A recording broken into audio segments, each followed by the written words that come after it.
Hello, everybody. Welcome back to Standard Definition, the Retro and Nostalgia Podcast here on the Boss Rush Network. This is an MCU in review episode, so if you haven't watched the first three of this particular series, go ahead and check those out. I am one of your hosts, Corey Dirrig, and alongside me, as always, is the PC Muscle Race himself, LeRon Dawkins.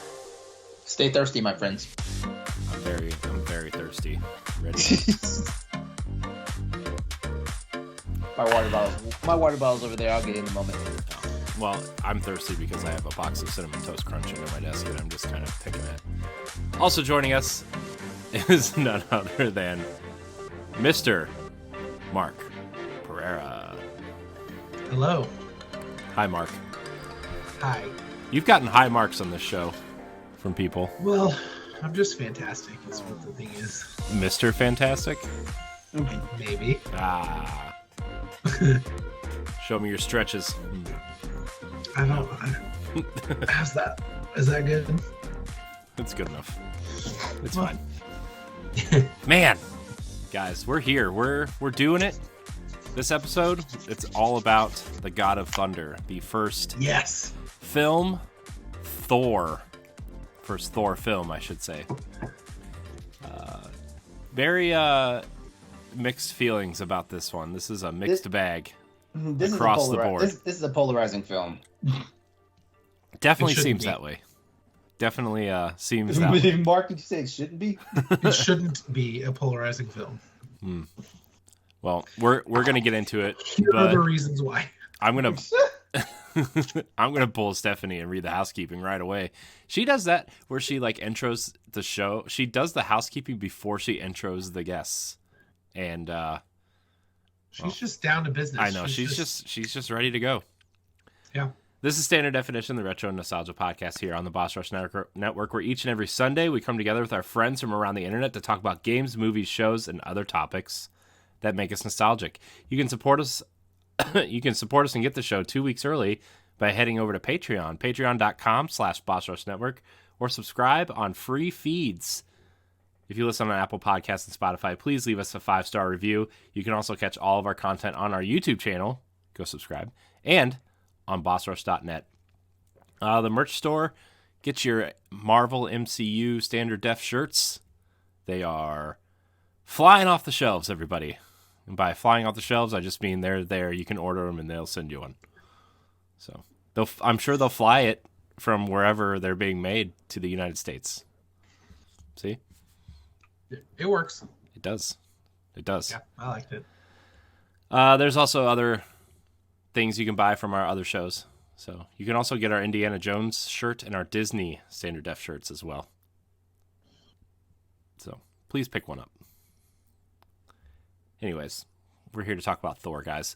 Thor, yes, the God of Thunder. Thor is the fourth entry in the Marvel Cinematic Universe, directed by Kenneth Branagh. Is that how you say it? Branagh? Branagh.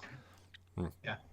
The film starred the relatively unknown at the time Chris Hemsworth and Tom Hiddleston as Thor and Loki, respectively, as well as Natalie Portman as Jane Foster.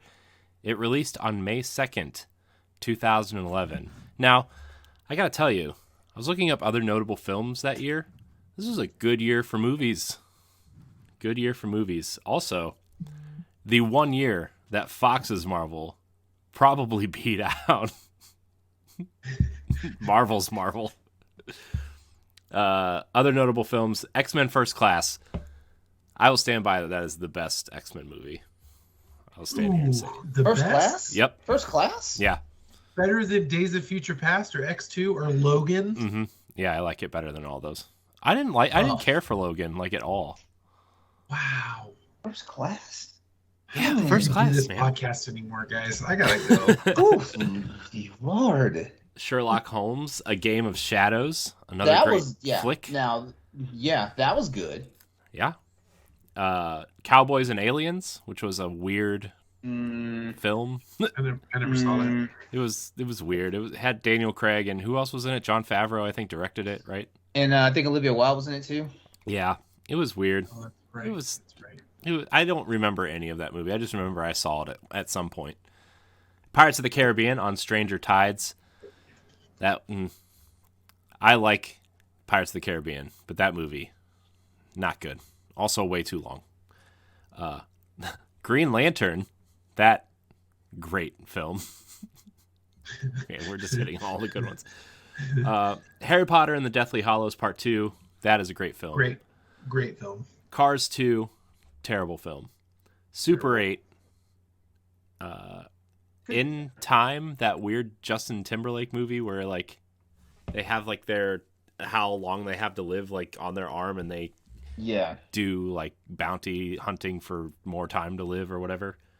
It's weird. It was such a good setup and such a good premise, but it just wasn't executed well. I'd love to see them take another crack at that because that's such a interesting concept. But yeah, well, that was the time when Justin Timberlake also was trying to be a movie star after his singing career, and it didn't really pan out. Like, I mean, he was in that. He was in Social Network. He was in. There's some other things that he was in. Just Friends or something. Yeah, yeah. I think he was in Just Friends. He was like the weird, like not Just Friends. Friends with Benefits. That's the one. Thank you. Yeah.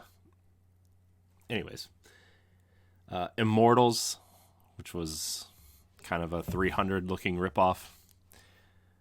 Warrior, that movie with what's his name that plays Venom, Tom Hardy. Yeah, that was a good movie. I don't know if you ever saw it. It was pretty good. Limitless, Drive, and The Girl with the Dragon Tattoo. Good movie. Yeah, so those all came out in 2011. Thor had a budget of $150 million and made $449 million at the box office. And yeah, that's I gotta tell you, that's all I got for Thor. It's this movie. Wow. It's fantastic. It's so good. Wow. It's fantastic. You know, Mark, all I can say is wow. This movie. Yeah, I would say wow. I agree. I agree. Wow. Wow. All right, podcast over. Good job. No. So, no, not that's not the wow. So, Mark, you're clearly the highest on this movie out of all three of us. I'm going to start with you. Overall impressions of Thor. Yeah. 10 years later. 11 years loved this movie when it first came out, and I love it even more now. It is so not a superhero movie, and I love superhero movies, but the choice in director, like this was the first time that they really chose, like Jon Favreau now is known as like a really great director, but back then wasn't so much. But Kenneth Branagh, like he brought to the table, he is a noted Shakespearean director, Shakespearean actor, and they just bringing him to the table as director really, in my opinion, elevated this film. And it's so just the whole struggle between father and son and brother. I don't love the parts in New Mexico. I don't love the parts where it becomes like a real MCU type movie. But the scenes in Asgard and the scenes between Thor and Odin and Loki are just, they have so much weight. They're so well acted. They're so Shakespearean in scope. They're so beautifully shot. The score is fantastic. The first time that like the score really stands out in a Marvel movie. I'm a huge fan of this film. Wow. That's all I can say. Wow. Hey, Corey. Yeah. Who's going to tell him? You are. Tell him, Mom. Okay. All right. You know what? I said it before, and I will say it again. First of all, this is the second time I've actually seen this movie, because the first time it didn't leave the best impression on me. So when it actually came out on Blu-ray, like I did buy the Blu-ray, but I never cracked the Blu-ray open to watch it. So that shows how much of an impression it left on me when I saw it in theaters, because I saw opening weekend in theaters. So you're saying it's good enough to buy? Yes, well, it's good enough if you're a collector. It's good enough to buy. You know, like you don't just shrug the collection because you had one bad outing. But for everything that Mark just said, I basically am saying the opposite. It is an okay It's an okay. It's an okay action movie. It's not a good comic book movie. It's honestly, as I was watching it, I was like, man, I didn't realize there was so much fantasy element to it. Like a lot of it, it seemed like a giant fairy tale. Which maybe that's what they were going for. In the overall thing. But you also got to remember, I'm also a guy who I've always had a hard time reading the Thor comics. So yeah, like this movie already was like looking down both barrels of the gun. We're looking up both barrels of the gun. Um, some the comedic elements were great though. Like that was one of the movie's strong suits. Especially like Kat Dennings' interactions and all that stuff. I love that girl. She's clearly she's the best part of the whole movie to me. She is. Yeah. Oh my goodness. Her and Hiddleston, which is funny because like if you look at Loki now, like this is almost a Loki movie. Yeah, well, they should have called it Loki and not Thor, But the crazy part about it is if you look at how like we progress with Loki the character, Mark's getting like so angry. I know. I'm so mad right now. This is like the stiffest Loki performance I'd ever seen. And the sad part is I didn't remember how stiff it was because I'd only seen the movie once. Yeah, but this was their first outing as these characters, right? And they had a Shakespearean director. Right, which I know. A lot of that stuff is super stiff anyway. Like, I mean, I feel like that combination right there really kind of like it didn't allow the characters to like breathe in a way because like these were how these characters were directed and designed for this movie. Yeah, true. And let's be honest, they probably didn't have a clear path of how like. You can't look at this Thor and be like, oh, he's clearly the Thor in Thor Ragnarok. 1000% agree. Yeah. Yeah. You're right. Yes. I will admit, I'm being probably harsh because I'm looking at this as myself in 2022 after seeing 20 plus Marvel movies at this point. Right. Versus where I was at in 2011. Where in 2011 I was like, it was an okay movie, but now I'm paying attention to all sorts of things because like we pointed out in the last 4 episodes of Standard Definition that there's ether, there's lungs, there's legs to like how all these cogs are put in motion as early as the first Iron Man movie. We're starting to see all these little subtle hints, these drops and everything. And so it's hard to ignore that, even for this type of rewatch where we're supposed to be just coming into it with a fresh perspective. Stuff like that. You know what? Actually, no, I was going to say my rating for the movie, but we did that later. No, so I won't. Later. Yeah, I look at that. Mark got all bug-eyed. He got all bug-eyed. Overall, though, there was some entertainment value in it. The only problem is that it just didn't move the earth for me. It didn't move the earth for me in 2011, and it's not moving the earth for me now in 2022. Yeah. And spoiler alert, I actually think The Dark World is better than this movie. Mark's face. Wow. I don't remember the Dark World. I don't remember the Dark World at all. Like zero. Terrible. The only part I remember is like whatever. What? Yeah. The only part I remember. We're gonna save it for the Dark World. And I actually think that this is the beginning of Thor Ragnarok, where he's hanging upside down. Yeah. Yeah. Okay, then no, I don't remember Dark World at all. I remember spoilers for Dark World if you haven't seen it. So skip ahead 5 seconds. All I remember is that like Loki fakes his death, I think. Loki's always faking his death. You could say that about anything, and you would probably be right. You could say, all I remember about Hawkeye is that Loki fakes his death. And you'd be like, yeah, that happened. Yeah, so, I mean, for me, like, it's not that this is a bad movie. It's not a bad movie. But this is the first time I felt like, and which is funny because this actually has like the highest budget of all the movies so far. Like, it felt like a low budget movie. Like the town, the New Mexico town they're in, looks like a set. It looks like a set.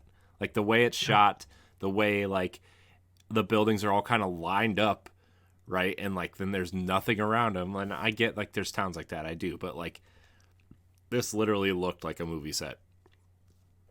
And man, no consistency on Thor's face makeup or eyebrow dye or beard dye or anything, right? Like every shot they were a different color.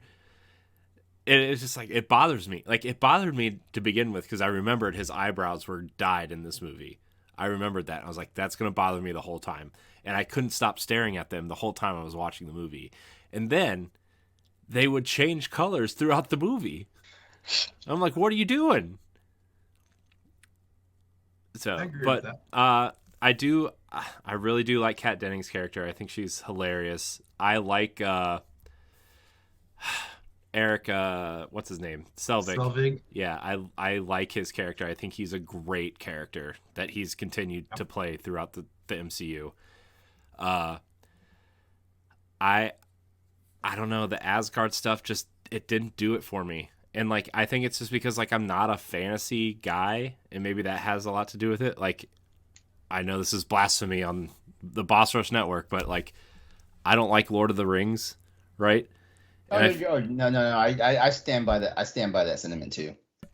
And so like, this just reminds me of like pretty Lord of the Rings to an extent, and I'm just like, I don't. Are you like me? Do you have a problem with fantasy? I mean, it sometimes, but I also. Well, I mean, when I say problem, I don't mean like you hate fantasy. It's more like you can't like latch on to like what's going on. Yeah, magic fucks with me. But there's certain things I do like in fantasy. I like Zelda. I like The Witcher. So like, I don't know what it is. The stuff in Zelda. Well, you know what? Honestly, the stuff in Zelda is like simple magic, so you know it's okay. And the stuff in Witcher. The stuff in Witcher is like game fantasy. In all seriousness, it really is. You know. Yeah, but like, but you know, like, but when we're I don't talking like. About, I like The Witcher, but I don't like Skyrim, right? Like I don't know what it is. Like, it's the same thing. It's literally the same thing. You're still a guy slashing around with swords, shooting magic out of your fingers. Like, you go do whatever you want, whenever you want. Like, it's the same thing. I don't understand why I like one and not the other. So like, so coming back to this, it's like, well, and I like the Witcher TV show. Like, I don't know. I don't understand why this just didn't do it for me, but it just didn't do it for me. I think the Earth stuff works a lot better than the Asgard stuff for me. Oh my god, Mark is so mad. That's gonna be the thumbnail of the episode. Yeah, right. Yeah, instead of like the Thor cover art, it's just gonna be Mark's face going with Thor written across it. That's fair. I know that shirt. I thought the Lady Sith and the Warriors 3 were okay. Like, they were better than I remember them being. But then like at the end, like in the town where he's fighting this giant metal fire shooter guy, it's just like, and it's just like, what are you doing? And they're like, is this one of Stark's? I'm like, oh, well, there's your tie-in, I guess. Sure. Because there really wasn't a lot other than that. And then I think you see the Infinity Gauntlet in the archive room or whatever. Right. So that's actually like, that was actually like was that the first tease of like the Infinity stuff? I don't know if it's in this one or if it's in Thor: The Dark World.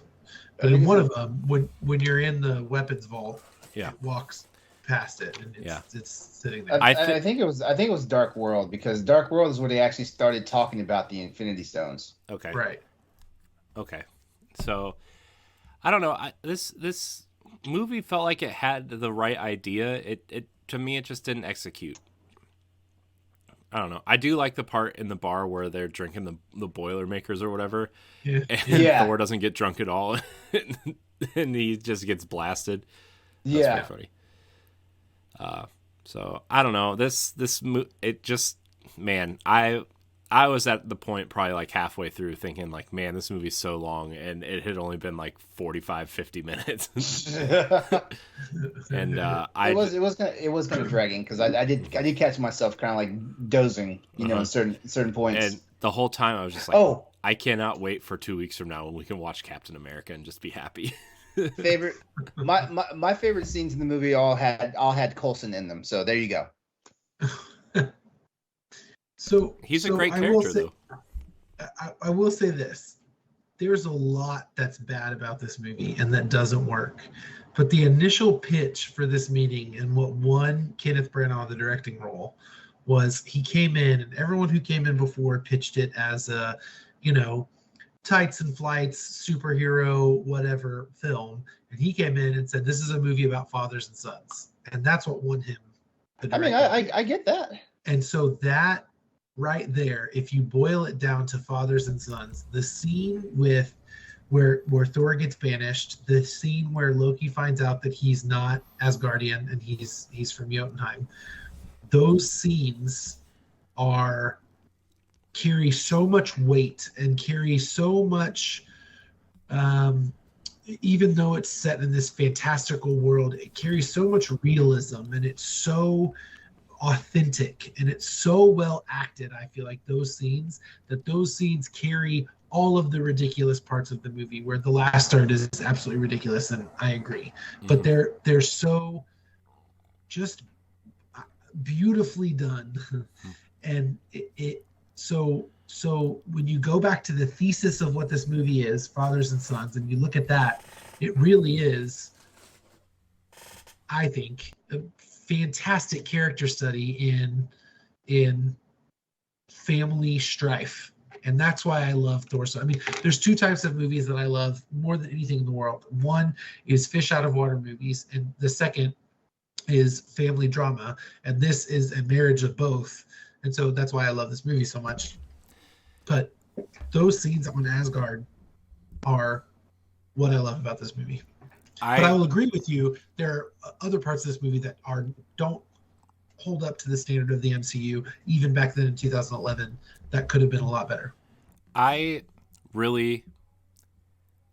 think, in all honesty, I know I said Kat Dennings was the best part of this movie, and like that's partially true. But I also think like Loki, and like seeing where Loki is now, and not really even remembering a lot of what happened in this movie to Loki, right? I mean, I think he still was like planning to trick them, right? I mean, I still think he wanted to become king or whatever, but like seeing what happened to him with the frost giants and everything, like gave him a strong motivation. And like I think Loki was the best part of this movie, and it honestly, like, you change a scene here and a scene there, this could have been a Loki movie, and really, like, I don't know. And I get that this movie was kind of setting Loki up as like a future villain, right? Especially in the Avengers, and like obviously now we have the show and everything, and like I still think that character is great, but like seeing him go through that and like watching him turn blue when they grabbed him, right? And that was like seeing the look that he sold the look, like he sold it. And like that's something I can't really say about a lot of other characters in this movie, is that like they sold it. Like to me, Anthony Hopkins like phones it in. Totally phones it in. And even at the end where like Thor's like, all I wanted you to do is be proud of me, and he's like, I'm always proud of you, and he tapped him on the shoulder and walked away. I was like, what? That's it? Like there's no emotion in that sentence. I don't know. I feel like Tom Hiddleston is like the shining star of this entire movie. And yeah, I mean, just that scene where he finds out he's from Jotunheim and he screams at his dad. He says, "Tell me," and he screams it, and it's like you can feel the desperate, like that scene and Thor's banishment scene, I think are in the upper echelon of well acted, like the best acted scenes in MCU movies, and maybe even superhero movies. I mean, they are so well done. Tom Hiddleston, he can really convey pain and anger very well. And like sometimes people have a hard time when they act like yelling and emphasizing a point. He has such great emphasis when he yells, whether he's in pain or he's angry or he's like, you know, becoming, you know, excited or whatever. Like his yelling, his emotional yelling is top tier in my opinion. Yeah. And really sold the Loki performance in this movie.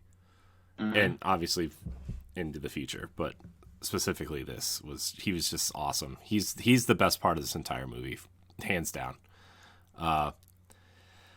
Any other overall thoughts before we kind of move into some of this other stuff?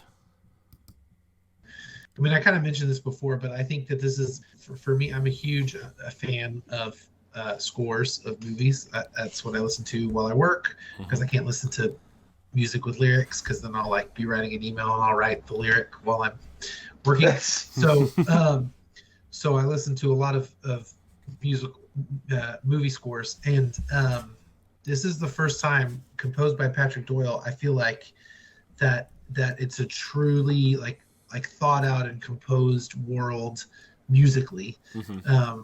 And so like overall, like I just really love the music. And one of the things that it kind of disappoints me about Thor is that I feel like this character of Thor and this world that they built is never touched upon again. Thor: The Dark World is a much different Thor than this Thor. Asgard is different, and I'll agree that this Asgard feels very lifeless and not inhabited, and they try to explore that a little bit more in future movies. And then Thor is completely different in Thor Ragnarok, which I appreciate the comedic chops that Chris Hemsworth brings to the role, and I like Thor Ragnarok, but this movie just has such a regalness to it in everything that's done, and that I don't think continues on in other films. And so overall, just if you like to listen to movie scores, I would highly recommend Patrick Doyle's score for Thor. Yeah, I agree with you in the sense that like Chris Hemsworth, this Thor never shows up again. Right. I mean, I remember him being a little bit less stiff in the Dark World.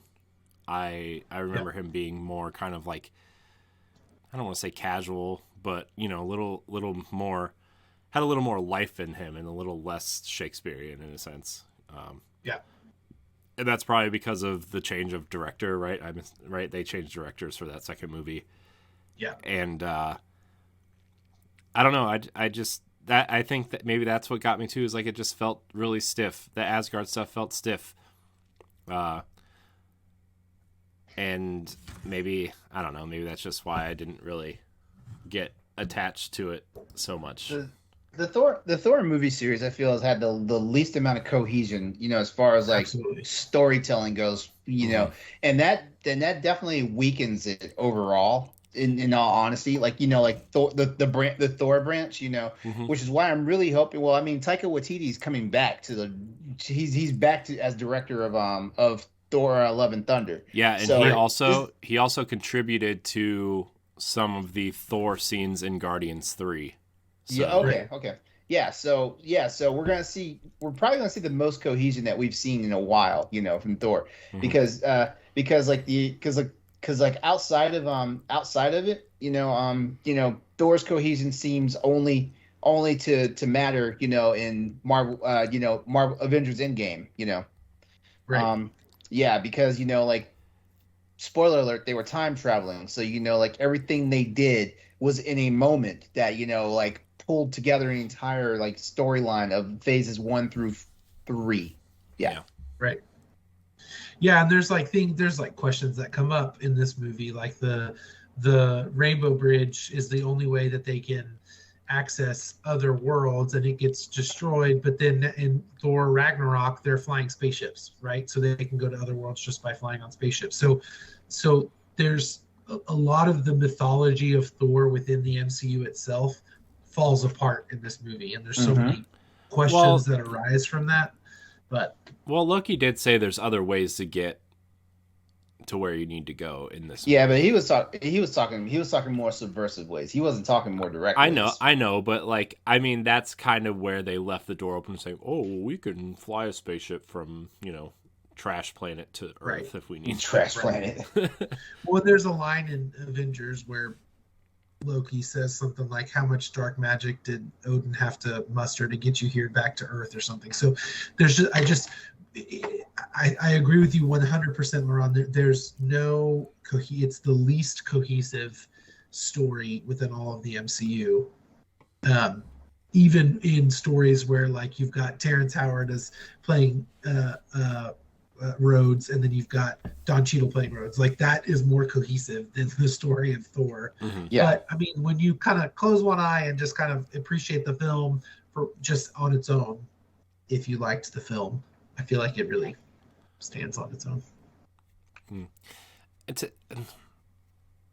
I'm going to save this for our ranking stuff because I still have a lot to say of like how I feel about the film and exactly, but like I feel like it pertains more to like the ranking stuff. So character wise, let's talk about some of the characters. Chris Hemsworth plays Thor, the titular character. This dude is jacked in this movie. Yeah, no, and I think the movie he was in previous was Black Hat, where he was like some skinny ass like computer programmer dude. Or like he was also he was what's his face in the first Star Trek reboot. Oh yeah, well, George Kirk, but yeah, like he was kind Right. of beefy in that movie though.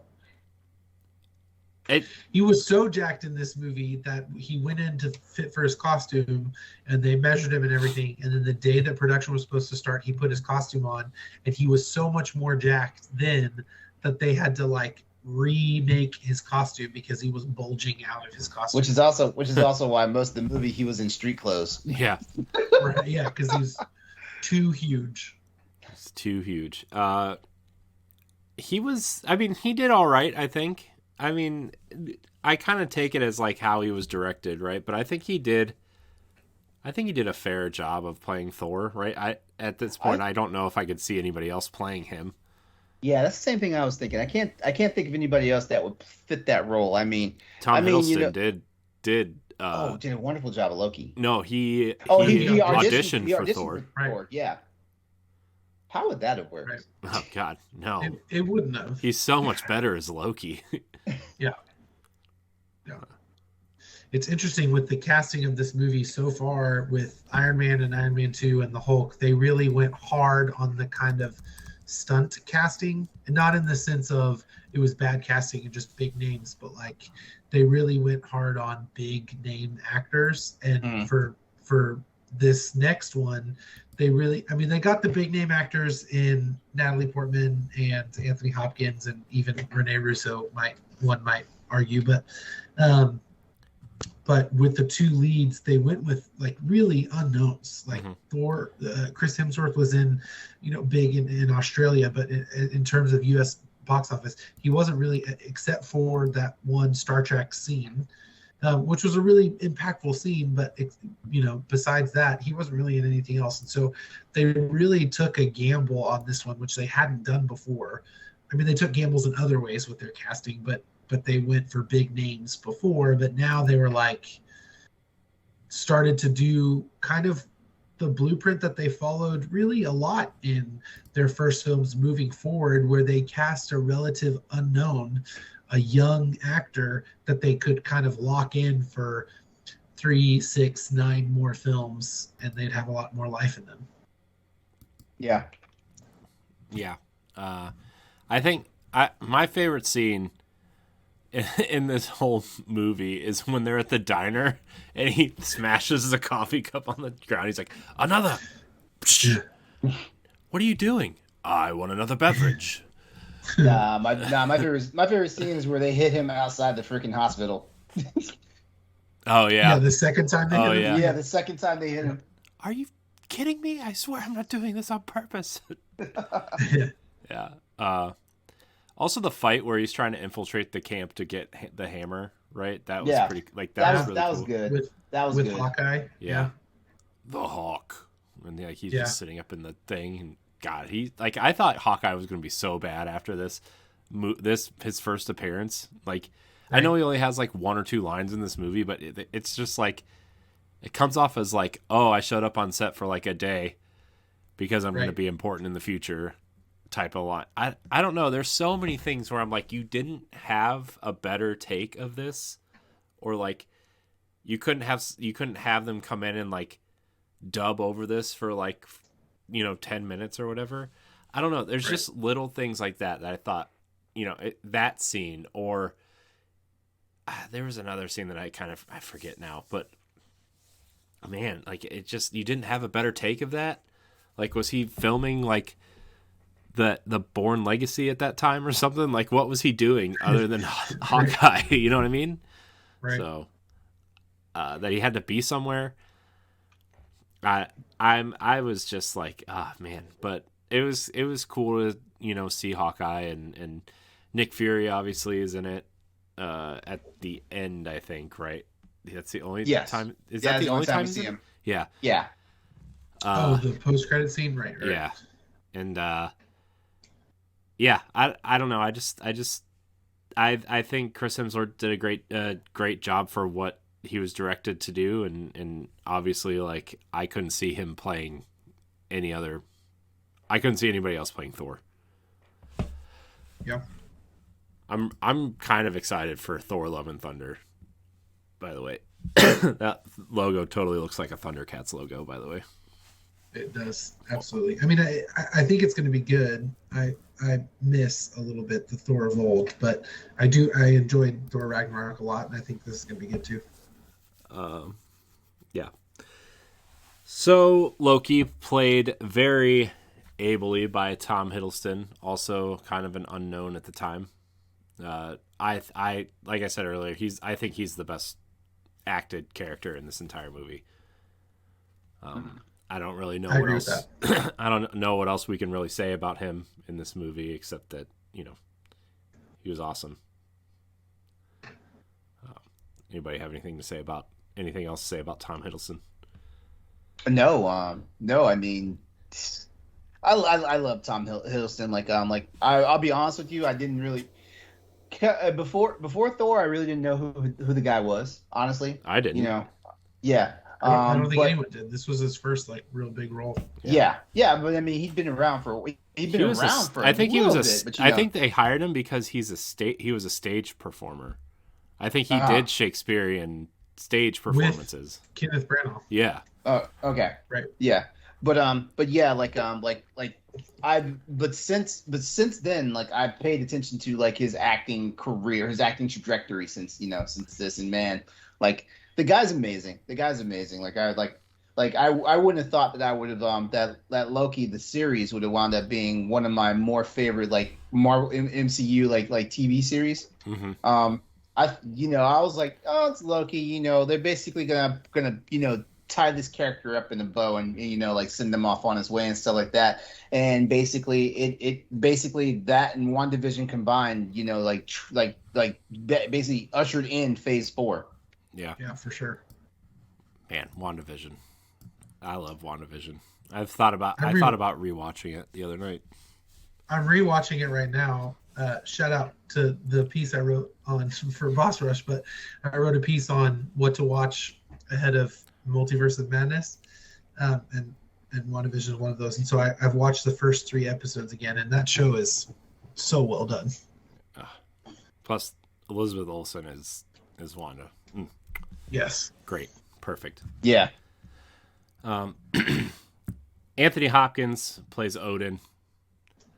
I mean, this was clearly the big name of the movie, right? I think him and Natalie Portman, like you said earlier, Mark, like, these were the 2 big names that they got. Kind of, I don't know. I mean, he wasn't in it a whole lot, obviously. Like, at the beginning, obviously, when he was trying to make Thor the king or whatever, the proper king or whatever, and then he banned him, right? And then he kind of goes into a coma in a sense for the rest of the movie until the very end.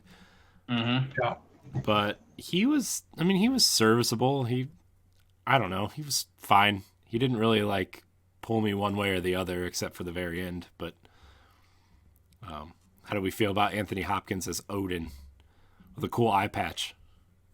I feel like that was honestly a solid performance by him. And Anthony Hopkins always shines in roles that he's in and stuff like that. And this was no exception. He played that patriarch pretty well. That role and everything. And you could just like how Mark pointed out that this is a movie about fathers and sons. Like you could tell like the guy was going through pains just trying to teach both his sons a lesson.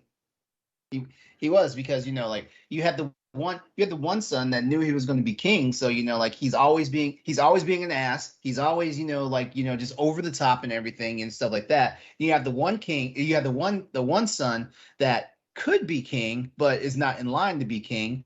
Right. The dad knows he has a past that he needs to protect and everything, but at the same time, he doesn't want to stand in his way. He wants him to also realize his own greatness and his own glory in his own way and stuff like that.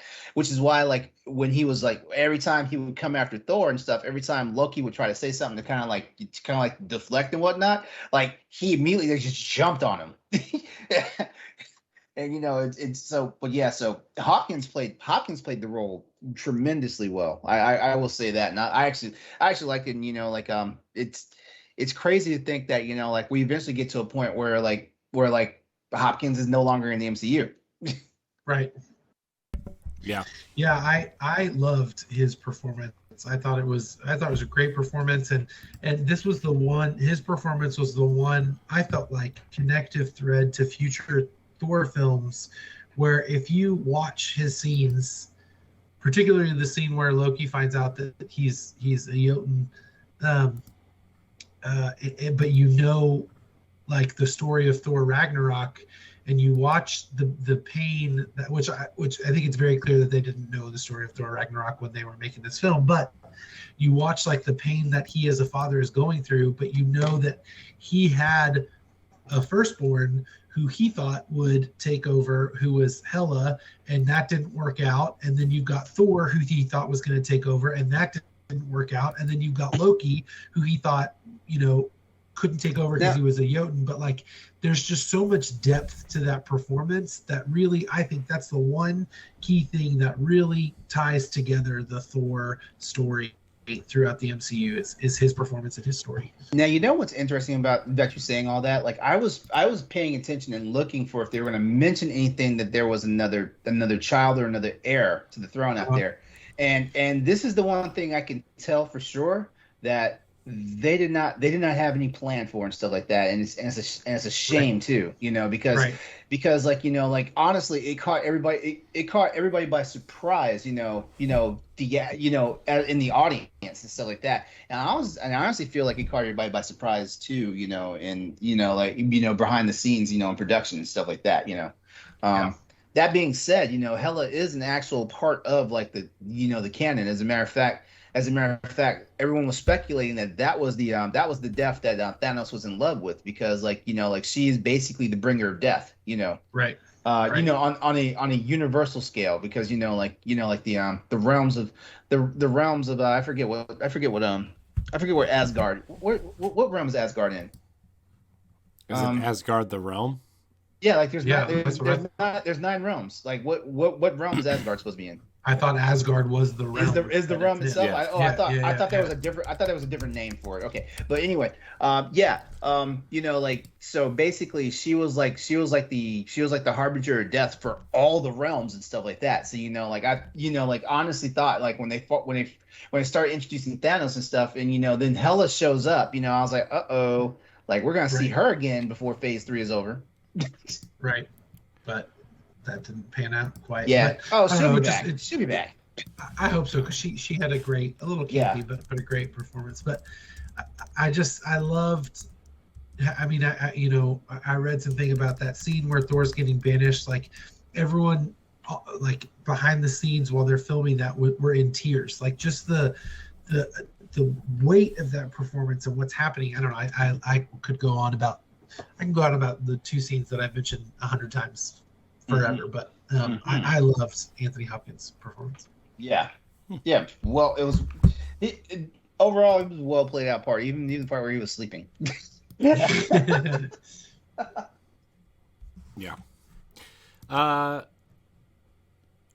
Rene Russo played what's her name? Frigga.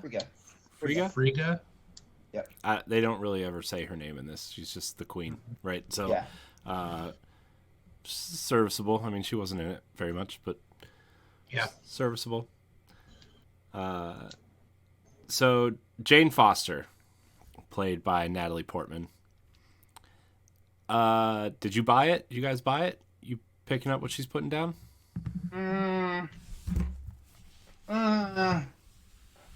You know, I thought she was the weakest part of the movie. Yes, I will say that. I will also, you know what, I had such a big, I back when Thor was new, like I had such a thing for Natalie Portman. I felt like she could do no wrong and stuff like that. So like ultimately, like back in 2011, I was like, okay, this is a pretty good performance. Like, especially when you look at the comic books and stuff like that. Like when Jane Foster was initially introduced, she was like a freaking nurse, to Dr. Donald Blake and all this stuff, and she was like the quintessential damsel in distress, just like Pepper Potts was back in those days and all that stuff. But at the same time, she was also like useless chick, So like the one thing I will say is thank God they modernized her, but also like I feel like she did good for what she was basically a supporting role. Like she was by no stretch was Jane Foster like basically a main character in my opinion in this movie. I feel like the main characters were honestly like Chris, Tom, and Anthony. I feel like those were the main characters and everybody else was playing supporting roles. She's clearly like the love interest, right? Like I mean that was her role in this movie, and like I feel like if they would have gone more into the sciencey stuff, I feel like that would have been like way more interesting. It would have given her more weight. Yeah, and honestly, like for me, I think it would have been way more interesting based on where the MCU was at that time, where everything is based on science and kind of grounded in some sort of reality, right? And like explaining this magic that's happening through science and them discovering through science what is happening on these other worlds would have been super interesting and really fit with what was going on. And like, yeah, they still kind of touched on that, and yeah, they still kind of, science is still a big part of this movie, but like, I still feel like if they would have gone that route, it would have been way more interesting to me than them just kind of glossing over it. Yeah, I agree with that. I mean, as far as the damsel in distress, she was fine. And she wasn't really in distress though. She was just there. Like I felt like her character was wasted. They could have put anybody in that role. Yeah. And like I don't know if they were like thinking ahead and thinking that she was going to stick around and play Lady Thor or whatever, or if like Lady Thor was even a thing at this point in the comics. I don't even know. And they're like, well, we need a big name to take on that mantle at some point. And then, she was coming back and then she wasn't coming back and now she is back. You know what I mean? Like, I don't know. I feel like she was really wasted in this movie. I like they could have paid someone you don't know to fit that role and would have been just as serviceable. I feel like they wasted their money on Natalie Portman. Because especially in like the early, in the mid and late 2000s and the 2010s, she's a huge name, just wasted, I feel like. I agree. Idris Elba is Heimdall.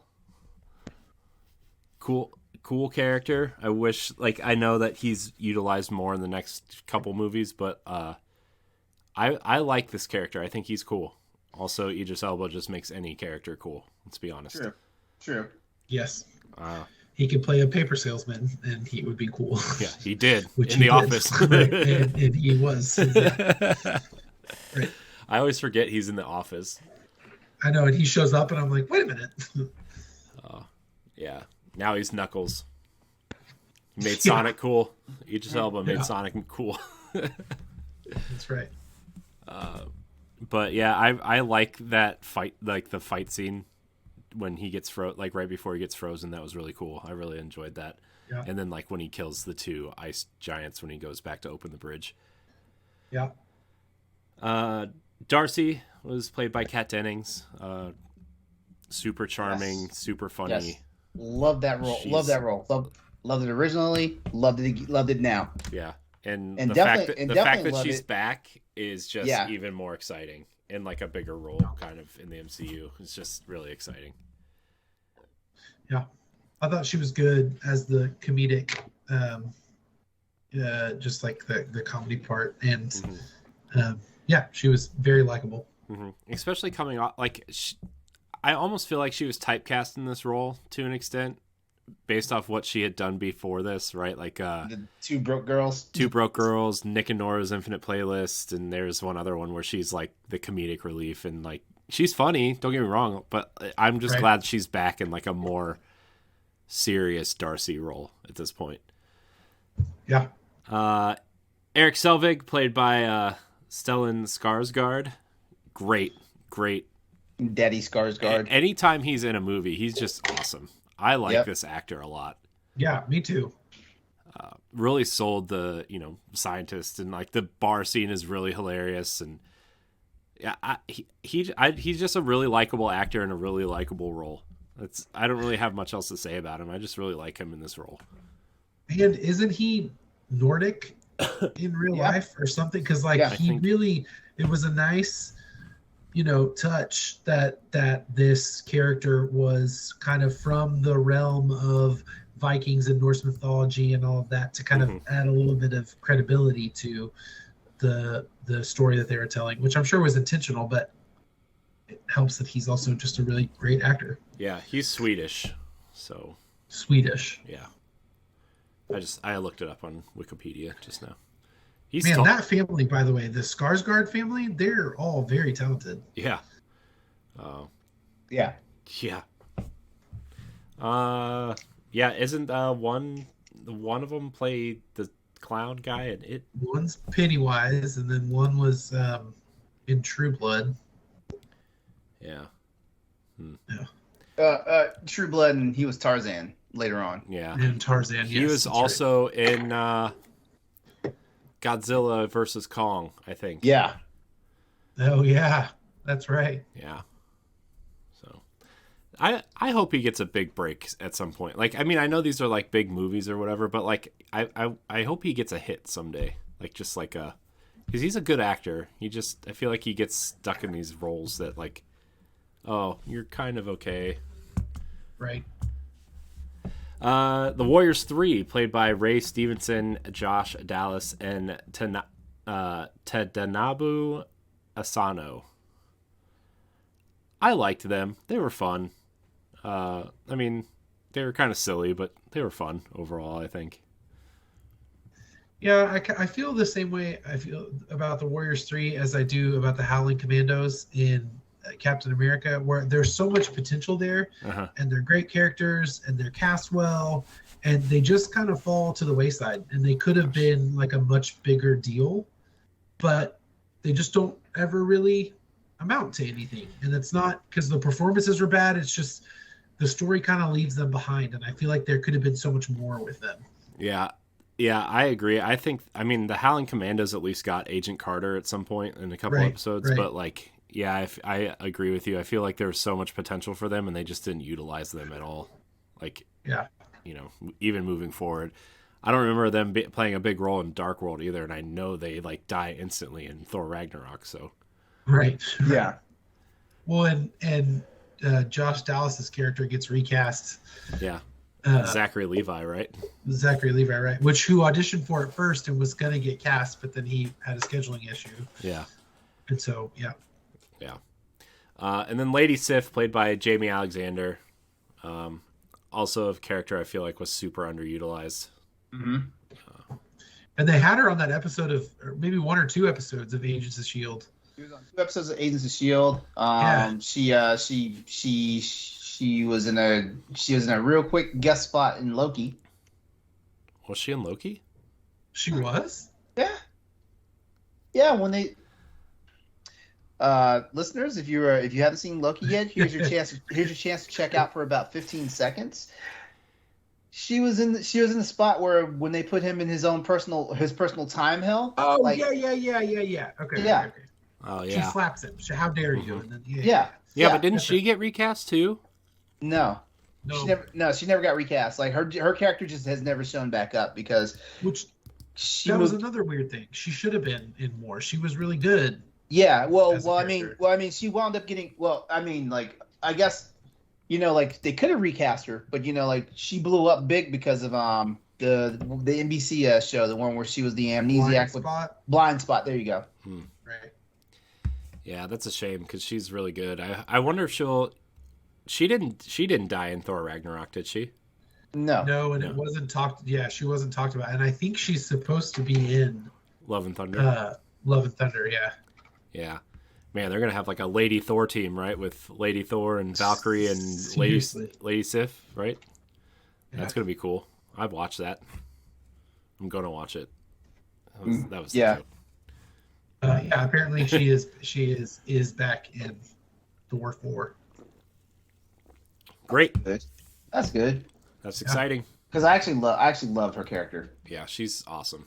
Like just her appearances on Agents of S.H.I.E.L.D. was just I thought like it would have made more sense if her and Thor were like the item in this movie. Yeah. Like I mean, I think they were trying to play that up a little bit because they would zoom in on her face when he would talk about Jane, and like they would, they were trying to play up some romance between the two. Yeah, like maybe she had a thing for him, or she had a thing for him. Yeah. Yeah. Right. Yeah. So, those are the characters, right? I mean, that's just kind of like where we're sitting here with the characters, and I don't know, like the cast isn't bad. I liked everybody, and yeah. Any favorite moments we have in this movie? I mean, I know we kind of talked a lot about a lot of the scenes in this movie. But I like how when Thor and his Act of Defiance went to Jotunheim to like throw down a challenge and stuff, like the ice giants decided they want to talk shit after like the king like had talked him down. Yeah. Like run home, little princess, and he turned around and just started smashing everybody. It's like dude, like you just heard your big boss, say, hey, turn your ass around and go home, or there will be some shit, and then you break ranks and start some shit. Yeah. Right. Yeah. That was a cool fight scene. I really like. Yeah. It was definitely a change of pace for the MCU, right? Where like the opening, I know the real opening was like them in the van getting caught in the tornado or whatever, but like this being kind of the first real opening of the movie, right? I feel like this is the first movie where we saw like true violence in the MCU. I feel like it is. Well, I mean, it's not just that, but it's also like we had a huge action scene to open up the movie, whereas the other movies, like, we didn't really have that, right? We had Tony Stark gambling and receiving an award or whatever in the first Iron Man. Right. Yeah. Hulk was like him working in the bottle factory, right? And Iron Man 2 was like, yeah, he jumped out of a plane in the Iron Man suit, but like it wasn't really like a big action scene. This was the first time the MCU movie opened with an action scene. I feel like they had to do that to get people excited about Thor, because I don't think a lot of people were excited about Thor. You know what I mean? I mean, like, maybe people were excited for Thor, but not like when he's not as exciting of a character as like the Hulk. You know what I mean? Mm-hmm, so I feel like they had to do that to really draw people into the movie. But it was cool though. I mean, but like you said, real violence. Like you see the ice, like you see one of the Warriors 3 get almost impaled with the ice at one point. Yeah. And then him kind of just, it was cool. It was a cool scene. I loved those scenes because they hinted at the playful kind of carefree Thor. Like after we see. It's the same Thor that we saw in What If. It's that Thor. Right, but we see a little bit more of that playfulness. I feel like Chris Hemsworth's performance is so overburdened and weighed down in this movie, and so we see a little bit of that levity in those scenes. So yeah, I think those scenes were nice and kind of setting that tone a little bit. Yeah. Mark, what was your favorite scene in the movie. I mean, I gotta go to those two scenes that I've mentioned. The Loki finding out that he's not Asgardian and Thor getting banished. Those two scenes, I think, rank not only for me as the best in this film, but in the best of the MCU as a whole. They're so powerful and impactful and tragic and emotional and really well done. Yeah. Yeah. I would have to agree with you. I think the scene that sticks out the most to me is definitely like Loki like screaming at Odin, trying to figure out why he kept that secret from him and everything. Like that's just such an impactful scene, and even we're still seeing that play out, in a sense here, where like, definitely change. I feel like, yeah, Loki's the god of deception or whatever, but like also that little thing can change the trajectory so much of a person, And so, I mean, I think now we're finally just seeing the resolve of that, and Loki kind of coming to terms with who he is. Maybe he's still trying to deceive people, whatever, in Loki season 2 or whatever, but it's just like definitely still holding on to that scene in particular. It's funny that you mentioned that because it feels like we've been on such a long journey with Loki over these past however many years for the MCU. But really, the Loki that we're now following is not that far removed from this Loki, because it's the Loki at the end of Avengers, the first one. Yeah. And so all this stuff that happened after that didn't happen to this Loki. And so you're so right. It just now feels like Loki has finally shed that being in his brother's shadow and that he's not Asgardian and all of that. He's finally come into his own after 12 years, but really it's only been 1 year. Yeah. Which is crazy. Right. So crazy to think about that. Yeah, I actually forgot that like the Loki in Loki is not Loki. It's the right. the Avengers Loki. So, right. Gosh, man, there's so many just twists. So many. I forgot about that. I'm gonna be honest with you. I forgot. Yeah. Man. Yeah. So, all right, worst. What's the worst thing about this movie? The worst thing about this movie? Yes. What's your least favorite thing about this movie? Pacing. This was an oddly paced movie. Like it.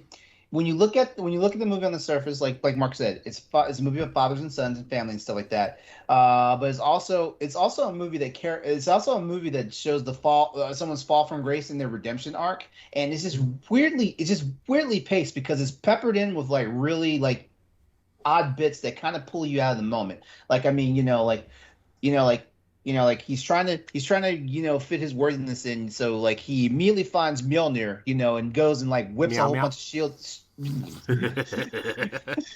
whips a bunch of shields agents' asses, and then can't pick up the hammer, stuff like that. Which I was like, man, why the hell could we have Captain America right now? Just to get in the bunch just a little bit, and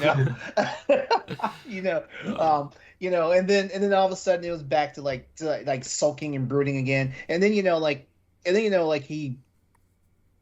I think the part that kind of like makes up for that is like when the warriors show up and he realizes that he is just a liability at that point. Like he wants to be in the thick of it, be in the glory with his brothers and sister and stuff like that, but at the same time in arms, but at the same time, like he knows he is a liability, but he puts himself out there in a different way by saying that he can at least save the innocent bystanders in the town right now before the destroyer does its thing and stuff like that. So yeah, so pacing was bad, but ultimately it got to where it needed to be. Yeah, okay. So the worst thing about this movie for me, I remembered what I didn't like about this movie and why it's so sour.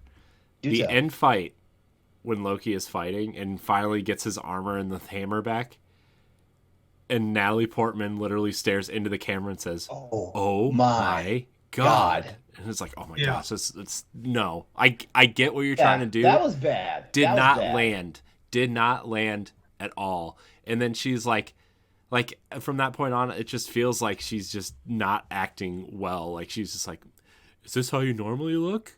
I like Right. it or whatever. I'm like, God, just stop. I get it. We get it. We get it.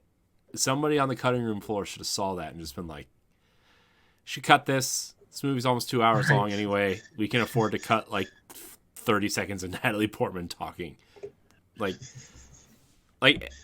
she's just like, her delivery was bad. It's not like, I feel like if the joke was delivered better, it would have been, obviously it would have been better, but like it just didn't hit. And I feel like somebody should have caught that. Mm-hmm. So that's the part. Like I was just like, oh my gosh, no. Man, I forgot that Kat Dennings called Mjolnir Meow Meow. Yeah. Such a good scene. Yeah. All right, let's talk about that after credits scene. So Nick Fury or Dr. Selvig is kind of making his way through these tunnels, and it appears to be some sort of shield base, right? Is what I'm assuming. Yeah. And I think he's in the base that they're in at the beginning of Avengers. Yeah. And so he is kind of walking through these tunnels, and he comes face to face with Nick Fury, who opens a briefcase with the Tesseract in it, and he informs Dr. Selvig that it is power, and potentially limitless power.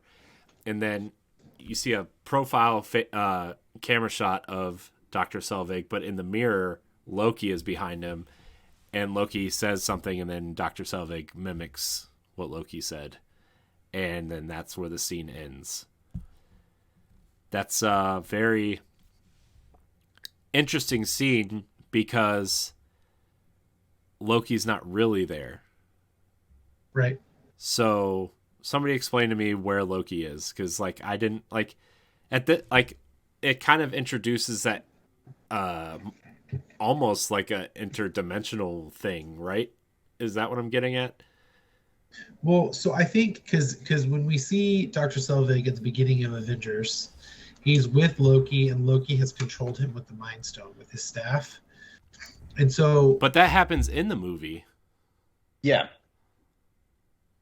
Does that happen in the movie? Yeah. Because he gets Dr. Yeah, Selvig and then he gets Hawkeye. He gets the Doctor right. first, You're then right. Hawkeye. You're right. Yeah. You're right. I think that they knew that they wanted Loki to be controlling Dr. Selvig. They didn't know how they were going to get there. And so I think that they were just trying to show that Loki was involved with the finding of the Tesseract and the kind of tracking where it was, because he knew that it was important. Wait. Was the Tesseract? Okay? Because I'm thinking of the entire MCU movie history right now. Was the Tesseract lost at that point? Because I thought Fury always had in his possession, through Flurkin, No, because so at the end of Captain America, Red Skull's holding the Tesseract. It takes him, sends him off to, I guess, the Vormir, where he's now in charge of the Soul Stone. Yeah, but and then the Tesseract falls through the ship and falls into the ocean. And then in Agent Carter, we see Howard Stark like trying to find it, and he finds it in like the 70s or something. I need to rewatch Agent Carter. It's been so long. Like So there was a forgot time about period that. where they didn't know where it was. It was in the ocean, along with Captain I guess not America. along with Captain America, but it was in the ocean, and then Stark and Shield had control over it, like in the 70s or something like that. Yeah. Okay. So, yeah, I mean, I guess that makes sense. I know they needed to have Loki be a physical presence in Avengers, but I kind of like this form of control better, in a sense. But I don't know how you would have done that. Yeah. Yeah, agreed. Sorry, I had to mute my microphone. My son is crying. So I thought, yeah. but I thought, I was like, is my monitor on? Like, I thought Mike was crying. No, sorry. I just had to mute myself real quick because he started to cry. But Yeah. So that's our overall thoughts on Thor. Let's rank this baby. All right. Here we go. So our official rankings. Let me pull up our Discord. I don't remember what we had. I know, was it Hulk at 3, Iron Man 2 at 2, and Iron Man 1 at 1? Is that where we're sitting at? I think so. Yeah. Okay. So, like Samuel L. Jackson said in that one movie, hold on to your butts. So I'm just gonna come out right now and say this is my least favorite MCU movie at this point. This movie has in my opinion, this movie has a higher ranking than the Incredible Hulk, but not by much. Okay. What about you, Mark? Where do you sit? Oh, what's his number one right now? I want to hear him say it. I want to hear him say it. Oh, my bad. I'm sorry. I didn't mean to steal your thunder, man. I'm sorry. This is not number 1 on my list. Okay. It's number 2. There is some hope for you. Yes. I can't deny the impact of the first Iron Man film, and I can't divorce that from my enjoyment of that movie. The impact of the MCU as a whole, and the impact on just modern superhero films as a whole. So I can't, it's really, really hard to dethrone that. So, but I would say that Thor is a close second for me. Wow. All right, so it looks like we have to actually like place this movie somewhere. So LeRon has it right above Incredible Hulk. I have it last. So it's definitely not last. Yeah. So, I mean, it's better than, you guys both think it's better than Hulk, so it's going at least above there. Mm-hmm. You guys have to fight it out for Iron Man 2 because I don't. If it's better or not, then I enjoyed Iron Man 2 better than I enjoyed this film. Well, it seems like if two people are wrong and think that it's that as low as it is, it seems like that holds more. Majority rules, that holds more weight. So it I know, but like, you can make your case. I want, if you can if convince. if the past hour and a half. Actually, no. Mark has made a wonderful case for the film. Honestly, as a matter of fact, as he's talked about it this past hour now. Like, it's actually helped me like rethink things. It's not making me rethink things enough that I'm going to watch this movie again in the next week or so. But it's made me rethink a few things about how I looked at the movie. Like, I mean, the movie just didn't entertain me that much. It entertained me more than The Incredible Hulk, but not more than Iron Man 2, which is crazy because going in, I was like, Iron Man 2 is the worst Phase 1 movie. Oh man, dude, I really like Iron Man 2. I think Iron Man 2 is awesome. I like Iron Man 2 also. Especially after rewatching it and like seeing how it has like expanded into the overall universe now. It's like I really like Iron Man 2. I feel like after the original Iron Man came and started the whole thing, everything was lukewarm until Captain America came. And then Captain America came, then we had Avengers steamrolled us, and then what was the next movie? Was Iron Man 3? Yeah, like we just had the steamroll effect, after Captain America, Mm-hmm. Yeah. Yeah. So, all right. So, are we putting Thor above Incredible Hulk and under Iron Man 2? Is that what I'm hearing? You know what? I'm gonna help Mark out. Oh God. I'm gonna help Mark out. As a writer, I understand. I get it. I guess I was just too caught up in like the fact that this is a superhero movie and I didn't pay attention to the classical aspects of writing and cinema for this film. Oh no. So, looking at this now, like it edges itself out just above Iron Man 2.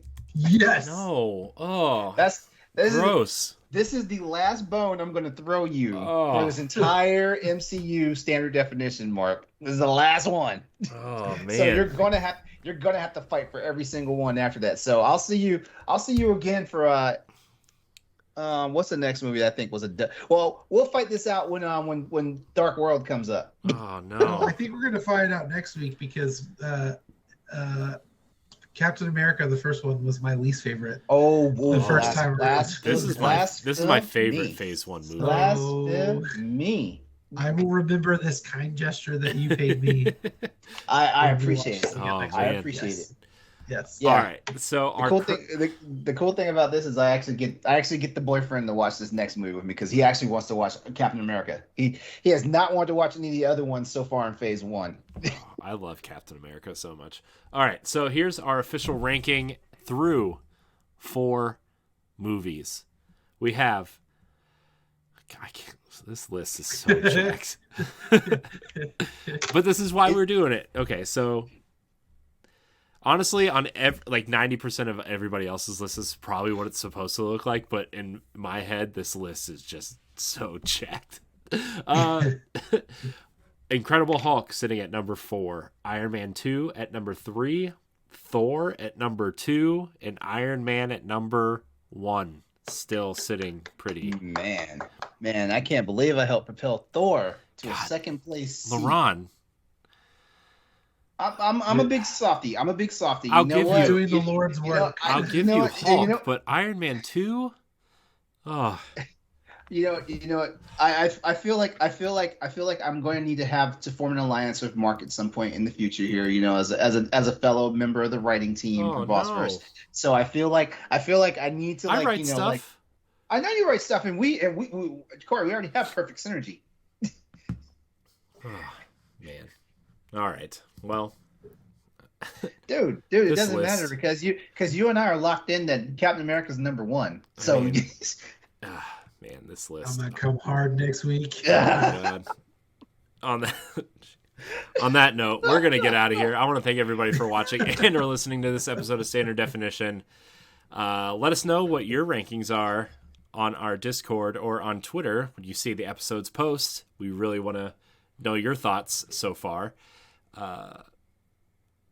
You can follow us on Twitter at Boss Rush Network. You can check out all of our content on bossrush.net. Check out Mark's What to Watch Before Doctor Strange, Multiverse of Madness. Excellent article. Great article, Mark. I have it. I was pretty happy with that one. So, side tangent, I started using Buffer for my own social media stuff, just to schedule out posts for Boss Rush stuff, and that's in my queue because I thought it was so impressive. Thanks. So I think I actually put like 2 or 3 of Mark's things in my Buffer this week. So, anyways, Mark, where can we find you? You can find me on bossrush.net. I'm writing articles and stuff about entertainment and video games and things like that. And you can find me on Twitter, except in Pererra. LeRon. You can find me on social media at Exodus 803, EXODUS 803. That's also my Twitch and YouTube channels, and my PSN gamer tag as well as my Steam gamer tag also. And do not forget, Tuesday nights, 8 p.m. Eastern Standard Time on twitch.tv/Exodus803 for Crossroads PlayStation Podcast Show, and partner with the Bossverse Network. And also, I am one of the hosts of the Bossverse Podcast that happens Wednesday nights, and I am the lead host for Bossverse After Dark, which is one of our patron shows that you can check out early in advance. There you go. Yes. You can find me at I am Corey HD on Twitter and Instagram. You can find me hosting the Boss Rush Podcast, Tower Casuals, the Destiny Podcast, Arsenal X, the Xbox Podcast, and other things here on the Boss Rush Network. You can also probably see me appearing on Nintendo Power Block soon, too. So check that out. So I want to thank everybody for watching and or listening. And until next time, we love you. Bye. Later, y'all.